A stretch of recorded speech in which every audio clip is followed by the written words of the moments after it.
नमस्कार दोस्तों, आप सभी लोगों का स्वागत है मेरे लेक्चर पर। तो लास्ट लेक्चर में मैंने आपको बताया था कि कंटिन्यूअस चार्ज डिस्ट्रीब्यूशन के लिए इलेक्ट्रिक फील्ड किसी भी पॉइंट में उसका इक्वेशन क्या होगा, उसके रिलेटेड मैंने आपको बताया था। और वहाँ पे हमने ये भी देखा था कि कॉन्सेप्ट ऑफ चार्ज डेंसिटी के बारे में भी देखा था। 3 types of charge density are there: linear charge density, surface charge density and volume charge density. तो आज उसी के रिलेटेड हम कुछ प्रॉब्लम सॉल्व करेंगे और आज का प्रॉब्लम मेनली होगा, it is based on linear charge density. तो चलिए शुरू करते हैं। तो देखिए यहाँ पे क्वेश्चन ये है कि find the electric field at A distance d above the midpoint of a straight line segment of length twice l carries a uniform charge density lambda।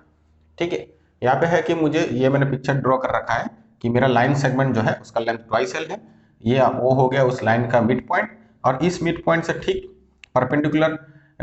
Perpendicularly d distance, at a d distance हमें electric field calculate करना है because of this continuous line charge distribution. ठीक है, और इस line charge का density क्या है? Lambda, and which is here हमको एक नया टर्म मिला, दैट इज यूनिफॉर्म।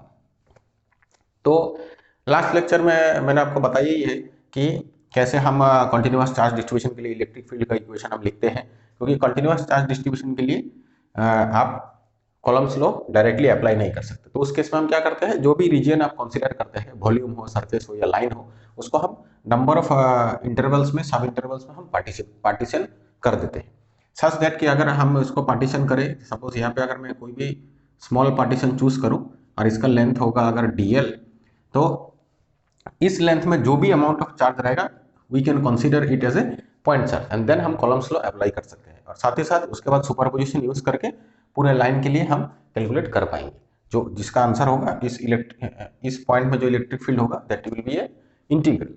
ठीक है, अब ये यूनिफॉर्म का मतलब क्या है, और मैंने वहाँ पे चार्ज डेंसिटी के बारे में भी डिस्कस किया। आप मेरे लेक्चर को जाके देख सकते हैं मेरे प्लेलिस्ट में, और नहीं तो मैं वीडियो के डिस्क्रिप्शन में भी प्रोवाइड कर दूंगा। तो वहाँ पे चार्ज डेंसिटी मैंने डिफाइन किया था। अब जैसे अगर मैं इसको नंबर ऑफ सब इंटरवल्स में डिवाइड कर दूं लाइक दिस, तो हर एक इंटरवल में, हर एक आपका इंटरवल में कुछ अमाउंट ऑफ चार्ज होगा। अगर हर एक इंटरवल में, या हम कह सकते हैं हर एक पार्टीशन में, ठीक है, हर एक पार्टीशन में अगर आपका चार्ज का अमाउंट अगर सेम हो, in that case we can say your charge is uniformly distributed. उस केस में ये जो रेशियो है कि limit dl tends to 0 dq by dl, यही मैंने बताया था कि वहाँ पे मैंने रो एल से लिखा था, मेरे प्रॉब्लम के केस में यहाँ पे लैम्डा लिखा हुआ है। तो एनीवे, तो इस केस में ये जो चार्ज डेंसिटी, ये हर एक सेगमेंट के लिए आप कैलकुलेट करेंगे। तो अगर हर एक सेगमेंट में अगर देखेंगे, हर एक सेगमेंट का लेंथ हो गया dl, उस dl में अगर सेम अमाउंट ऑफ चार्ज है, तो आप कह सकते हैं कि हर एक सेगमेंट में अगर हम सेंटर में कोई एक पॉइंट लेते हैं, उस पॉइंट में चार्ज डेंसिटी हमारा सेम रहेगा। ठीक है, that is known as uniform charge density. तो चलिए प्रॉब्लम सॉल्व करते हैं।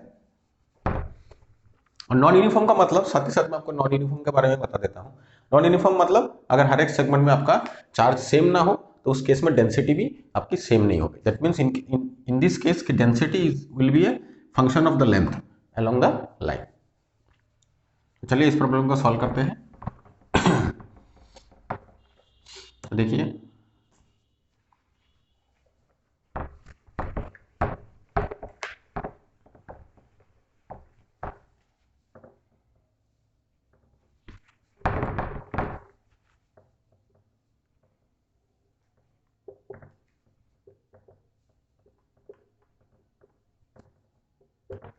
अब कॉलम्स लॉ कैसे अप्लाई करेंगे, मैंने आपको बताया लास्ट लेक्चर में। तो यहाँ पे हम क्या करेंगे, स्मॉल पार्टीशन चूज करेंगे, ठीक है, जिसका लेंथ होगा dl। इसमें जो अमाउंट ऑफ चार्ज होगा that we can treat as a point charge, और इसका सेंटर पॉइंट हम एक चूज कर लेंगे, जो कि ये पॉइंट का जो पोजीशन वेक्टर होगा, ये डिनोट करेगा इस लेंथ का भी पोजीशन वेक्टर। तो ठीक है, तो ये मेरा पॉइंट चार्ज हो गया। यहाँ से मैं पोजीशन वेक्टर ड्रॉ करता हूँ for this length segment, that will B, यहाँ पे मैं लिख लेता हूँ से इट इज x, और इसका पोजीशन वेक्टर भी, क्योंकि जिस पॉइंट में इलेक्ट्रिक फील्ड हमें कैलकुलेट करना है उसका पोजीशन वेक्टर भी मैं यहाँ पे लिख लेता हूँ। ठीक है, and that will B dz, क्योंकि इसका लेंथ हो गया d, ये पूरा इस पॉइंट का ये जो डिस्टेंस हो गया d, और यहाँ पे dz के मतलब इसको मैंने वेक्टर बना दिया। ठीक है, दैट विल बी, मैं इसको लिख सकता हूँ सपोज डी वेक्टर। अब हम कॉलम्स लॉ अप्लाई करेंगे, मतलब इस पॉइंट के लिए, इस point due to this segment, इस पॉइंट में इलेक्ट्रिक फील्ड क्या है। तो कॉलम्स लॉ अप्लाई करने के लिए मैंने यहाँ पे वेक्टर दे दिया आर। अब इलेक्ट्रिक फील्ड यहाँ पे मैंने डी मीन्स कि इस सेगमेंट के लिए इलेक्ट्रिक फील्ड क्या है। ठीक है, तो इसके लिए हम क्या करेंगे, सिंपली इस डीएल में सपोज मेरा चार्ज है d q, I will write d q by 4 pi epsilon naught r square and then r vector. Simply जो हमने पॉइंट चार्ज के केस में सीखा है इकोनॉमिक्स, वही हम यहाँ पे अप्लाई करेंगे। ठीक है, तो यहाँ पे हम क्या लिखेंगे, डी क्यू। अब सिंस हमें पता है कि d q by d l limit d l tends to 0 is in this case is lambda. अब देखिए लिमिट का मतलब यही है कि जैसे जैसे आप डीएल छोटा लेते जाएंगे, और व्हेन दिस लिमिट एग्जिस्ट, तो उस केस में हम लिख सकते हैं कि डी क्यू हम सिंपली लिख सकते हैं लेमडा इंटू डीएल। अगर डीएल हम छोटा पकड़ेंगे, इन्फिनिटीज में मतलब मैक्रोस्कोपिकली स्मॉल जो मैं बोलना चाह रहा हूँ, तो उस केस में हम यहाँ पे अप्रोक्सीमेशन यूज नहीं करके भी हम इक्वल लिख सकते हैं। ठीक है, तो that is d q is equal to lambda into dl, हम यहाँ पे लिख सकते हैं lambda into dl by 4 pi epsilon 0 r square and. अब ये हो गया स्मॉल सेगमेंट के लिए। ऐसे फिर हम क्या करेंगे, हमने जैसे बताया था कि पूरे लाइन सेगमेंट को हम पार्टीशन कर लेंगे। So for each and every small segment हमें क्या मिलेगा, इलेक्ट्रिक फील्ड डीई वेक्टर। ठीक है, इस पॉइंट पर then using superposition total electric field will be integration of dE. ठीक है, अब ये इंटीग्रेशन किसके ऊपर होगा, कि यहाँ पे आप क्या कर रहे हैं, आप पूरा मतलब चार्ज को काउंट, मतलब हर एक पॉइंट, मतलब हर एक सेगमेंट में जो चार्ज है उसके लिए आप इलेक्ट्रिक फील्ड कैलकुलेट कर रहे हैं। तो अल्टीमेटली हमें यहाँ पे जो इंटीग्रेशन करना है that will be over the region जहां तक चार्ज डिस्ट्रीब्यूटेड है। तो यहाँ पे देखिए -L to L आपका चार्ज यूनिफॉर्मली डिस्ट्रीब्यूटेड है, तो हमको यहाँ पे इंटीग्रेशन करना है from -L to L। Okay,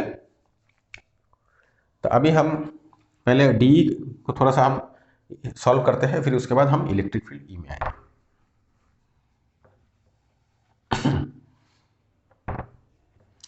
तो यहां से देखिए मेरा आर वेक्टर क्या होगा, आर वेक्टर में लिख सकता हूं,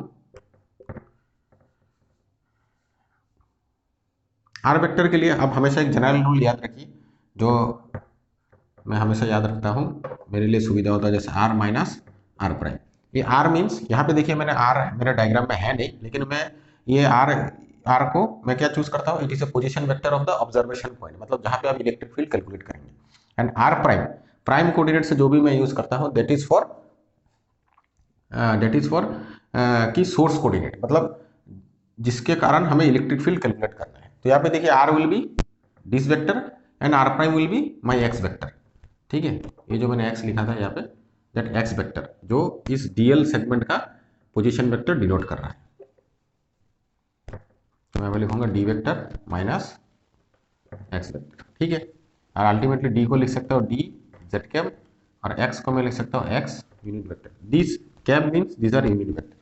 तो what will be the magnitude of r, magnitude of r आपका क्या हो जाएगा, ये हो जाएगा D square plus x square. ठीक है, इतना ही हमें जानना है और यहाँ पे पुट करना है। और एक और चीज, ये आर कैप को भी हम लिख सकते हैं, R cap equal to R vector by magnitude of R. अब ये सारे चीज इधर पुट करना है, देन हमें इंटीग्रेशन परफॉर्म करना है। ठीक है, तो ये चीज हम यहाँ पे इसको पोज देता हूँ डायग्राम। अब इसको यहाँ पे लिखेंगे कि डीई मेरा क्या हो जाएगा, और डी क्यू का हम अच्छा इसको हम यहाँ पे लिखते हैं लेमडा। अच्छा, इस केस में देखिए डीएल जो सेगमेंट था मेरे डायग्राम में, ये जो डीएल सेगमेंट था it is along, since my line is along x axis, तो ये डीएल को मैं डीएक्स भी लिख सकता हूँ। ठीक है, एक्स वेरिएबल के रेस्पेक्ट में, तो मैं यहाँ पे डीएल को डीएक्स लिख लूंगा, लिखूंगा lambda dx 4 pi epsilon 0 R vector मेरा क्या है, that will be D square plus x square. ठीक है, अब जब इसको आप ब्रेक करेंगे, इसको जो हम लिखेंगे in terms of R vector, तो यहाँ पे हो जाएगा क्यू, और आर को सिंपली यहाँ पे पुट करेंगे तो दैट विल बी 3/2। ओके, और ऊपर क्या हो जाएगा आर वेक्टर, ये जो मेरा वेक्टर है it will be D z cap minus आपका एक्स कैप। ठीक है, यहाँ पे देखिए dx लिखा है, दैट इज नॉट dz। ठीक है, ये डिफरेंशियल का ये है, और ये है मेरा d जो डिस्टेंस है, और मल्टीप्लाइड विद यूनिट वेक्टर। ठीक है, अब मुझे इंटीग्रेशन परफॉर्म करना है टोटल इलेक्ट्रिक फील्ड के लिए। चलिए परफॉर्म करते हैं।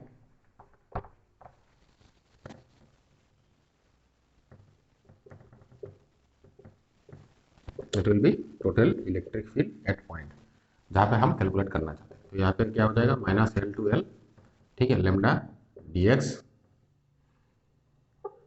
इसको थोड़ा सजा के लिखते हैं, lambda d z cap d x by 4πε0 d square plus x square whole to the power 3/2। और यहाँ पे देखिए माइनस, मैं सेपरेट कर लेता हूँ, minus minus l to l x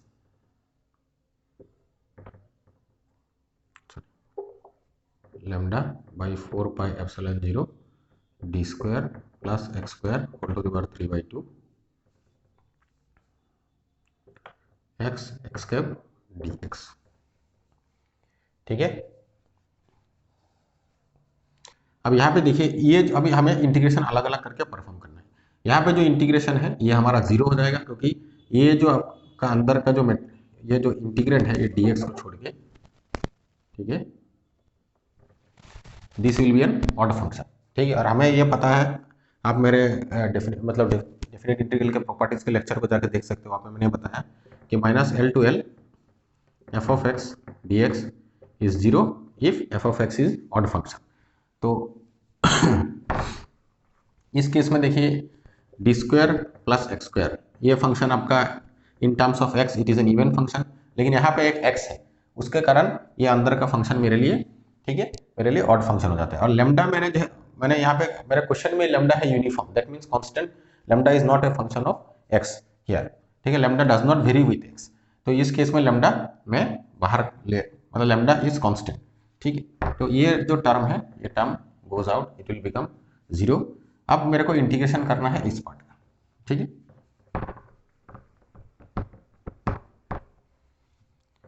अब इस केस में देखिए सिंस इंटीग्रेशन वेरिएबल मेरा x है, तो इस केस में भी ये जो फंक्शन है D square plus x square ये मेरा इवन फंक्शन है, जैसे मैंने बताया, क्योंकि और कहीं भी x का फंक्शन नहीं है।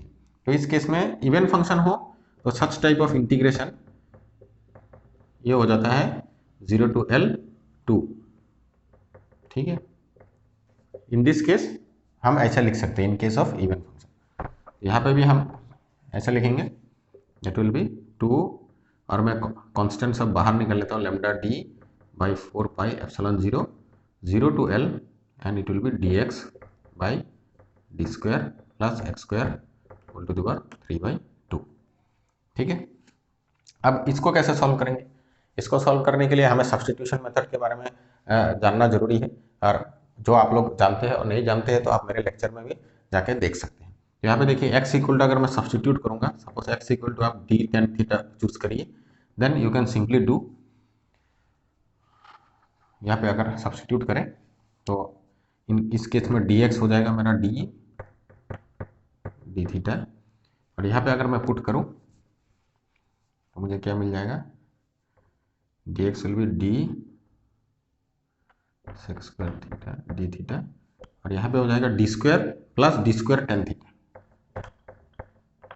Ten square theta whole to the power 3/2। तो इस केस में, और लिमिट के केस में अगर x equal to D tan theta है तो यहाँ पे मैं लिख सकता हूँ लिमिट, चलिए लिमिट के बारे में बाद में देखते हैं, पहले इसको सॉल्व कर लेते हैं। तो ये हमारा आ जाएगा D sec square theta by, यहाँ पे हो जाएगा D cube sec cube theta and D theta. ठीक है, that will be total electric field. ठीक है, अब इस केस में डी डी कैंसिल, मेरा लिए हो जाएगा 1/d, और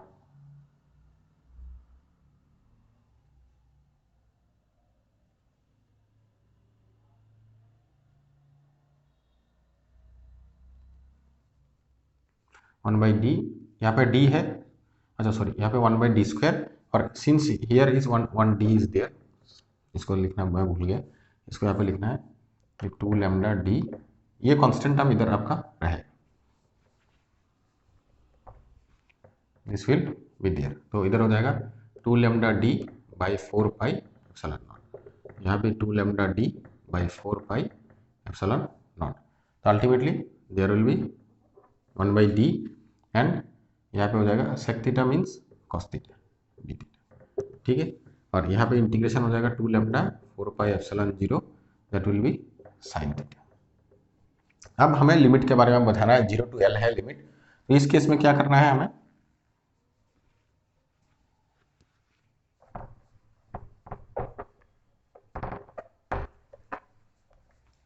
इस केस में x equal to tan theta, when theta की वैल्यू हमें कैलकुलेट करना है। तो theta will be when x equal to 0 आपका टेन थीटा, सो हम कह सकते हैं theta equal to 0 and when x equal to L, तो टेन थीटा हो गया आपका, सॉरी यहाँ पर d था, टेन थीटा हो गया आपका L/d। तो हियर आप देखिए tan theta will B L/d। तो इस केस में अगर आपको साइन थीटा निकालना है तो हम सिंपली हम लिख सकते हैं theta equal to tan inverse L/d, ठीक है। तो यहाँ पे हमारा क्या हो जाएगा, टेन इनवर्स L/d और लोअर लिमिट हो गया 0। तो अभी देखिए यहाँ पे हम क्या कर सकते हैं इस केस में, और हमें पता है साइन इनवर्स का अगर हम सॉल्व करते हैं तो यहाँ पे हम चूज करते हैं that will be theta L and d, ये हो गया √L² प्लस d²। तो in case of sine theta, sine के लिए क्या हो जाएगा परपेंडिकुलर बाई हाइपोटेन्यूज, तो यहाँ पे हम कन्वर्ट कर लेंगे 2 लैम्डा 4 पाई एप्सिलॉन 0, ठीक है। It will be sine inverse L/√L² plus d² और minus sine 0 that will be 0, ठीक है। तो यहाँ पे हम बिठाएंगे 2 lambda 4 pi epsilon 0 L/√L² plus d², ठीक है। So that will be your answer of the total electric field, 2 lambda L by 4 pi epsilon 0 √L² plus d²। अब यहाँ पे अच्छा, यहाँ पे एक डी भी बाकी है, ये जो डी था that will be 1/d 4 pi epsilon 0 d,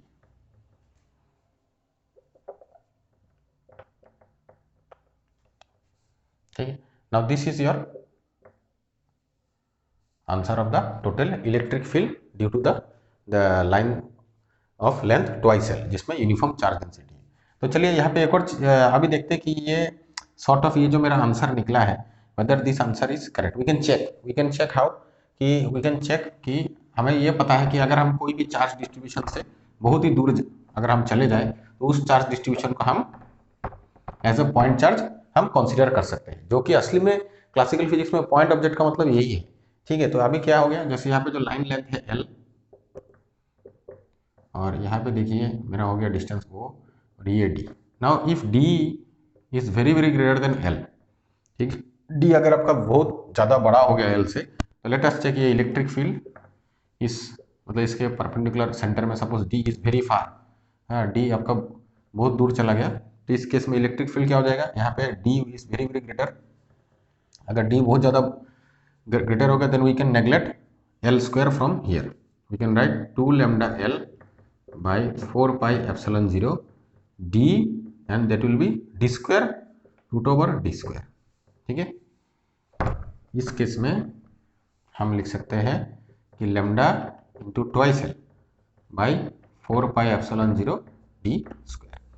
अब ये जो ट्वाइस L है, twice L into lambda, this will be your total charge along the line, क्योंकि लाइन का लेंथ हो गया ट्वाइस L और लैम्डा हो गया आपका यूनिफॉर्म चार्ज डेंसिटी, ठीक है। तो क्योंकि हमें पता है कि हर एक स्मॉल पीस में चार्ज, हर एक स्मॉल पीस में आपका चार्ज कितना हो गया, dq will be lambda into dl, और आप ऐसा करके टोटल अगर सब पार्टीशन ऐड करेंगे और सिंस लैम्डा इज यूनिफॉर्म तो अल्टीमेटली आपको क्या मिलेगा, अल्टीमेटली आपको मिलेगा लैम्डा इंटू ट्वाइस, ठीक है। तो इन this case this q is the total amount of charge,